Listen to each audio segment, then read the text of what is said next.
പ്രായം 90 കടന്ന് ഒരു നൂറ്റാണ്ട് കാലത്തെ ഓർമ്മകളുമായി അദ്ദേഹം അങ്ങനെ മുന്നോട്ട് പോവുകയാണെങ്കിലും മനസ്സിൽ ആ ഒരു ചെറുപ്പം തന്നെ ഉണ്ടായിരുന്നു, അല്ലെങ്കിൽ കാളിദാസ് ഇപ്പോൾ എഴുത്തുകാരനായ ടി.ഡി. രാമകൃഷ്ണൻ നമ്മളോടൊപ്പം ചേരുന്നു. നമസ്കാരം. താങ്കൾ എങ്ങനെയാണ് സാനുമാഷിനെ ഓർത്തെടുക്കുന്നത്?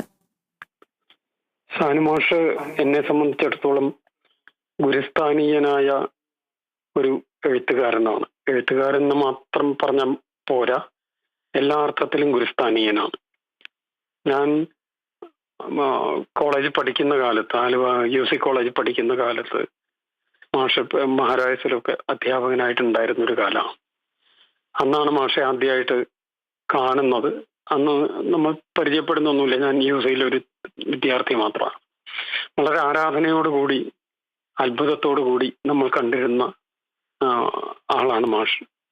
തുടർന്ന് ഉള്ള കാലങ്ങളിലൊക്കെ പലപ്പോഴും ഒരു ഗുരുവിനെ പോലെ അല്ലെങ്കിൽ വഴികാട്ടിയെ പോലെ നമുക്ക് ഒരുപാട് നമ്മളോട് ഒരു വാത്സല്യം കാണിക്കുകയും, പിന്നീട് വളരെ കാലത്തിന് ശേഷം ഞാൻ എഴുതാനൊക്കെ തുടങ്ങിയപ്പോൾ ആ എഴുത്ത് നല്ല രീതിയിൽ മുന്നോട്ട് കൊണ്ടുപോകാനുള്ളൊരു ആത്മവിശ്വാസം തരികയൊക്കെ ചെയ്ത വ്യക്തിയാണ്.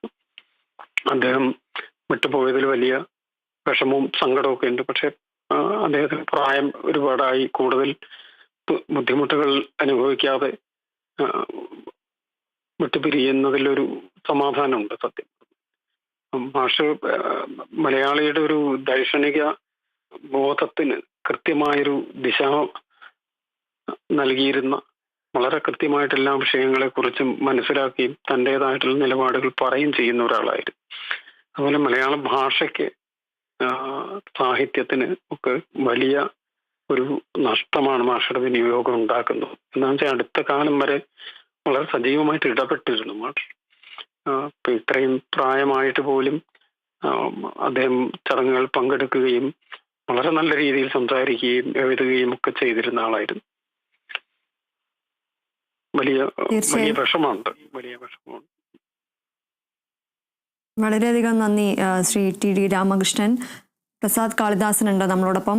കാളിദാസ് ഇപ്പോൾ അദ്ദേഹം സൂചിപ്പിച്ചതുപോലെ തന്നെ എന്തൊരു കാര്യത്തിനും കൃത്യമായി പഠിച്ച നിലപാടുകൾ പറയുന്ന ഒരു വ്യക്തിത്വമായിരുന്നു എന്നാണ് അദ്ദേഹം ഇപ്പോൾ പറഞ്ഞത്. നമുക്കറിയാം, ഈ ഒരു ആശാ സമരത്തിലടക്കം അദ്ദേഹത്തിന്റെ ഈ ഒരു അവസാന നാളുകളിൽ പോലും ഈ ഒരു പ്രായവും അവശതയും ഈ ഒരു ശരീരത്തിന് മാത്രമാണ് എന്ന് അദ്ദേഹം സൂചിപ്പിക്കുന്നതായിരുന്നു. അദ്ദേഹത്തിന്റെ ഈ അവസാന നാളുകളിൽ പോലും അദ്ദേഹം പല കാര്യങ്ങളിലും അദ്ദേഹത്തിന്റെ നിലപാട് അറിയിച്ചിട്ടുണ്ട്. അതിനുള്ള ഏറ്റവും വലിയൊരു ഉദാഹരണമായിരുന്നു ആശാ സമരത്തിലടക്കം അദ്ദേഹം ശബ്ദം ഉയർത്തിയത്. അതിനെതിരെ എല്ലാം പ്രതികരിച്ച ഒരു സാഹചര്യം ഉണ്ടായിരുന്നു. കാളിദാസ് തുടരാം. അത് തന്നെയാണ് ദീപ്തി. അപ്പോൾ ഈ ഒരു വാർദ്ധക്യത്തിന്റെ അവശതയൊക്കെ കുറച്ചു കാലമായി അദ്ദേഹത്തിന് ഉണ്ടായിരുന്നെങ്കിലും എറണാകുളം ജില്ലയെ സംബന്ധിച്ച് പല പൊതുവേദികളിലും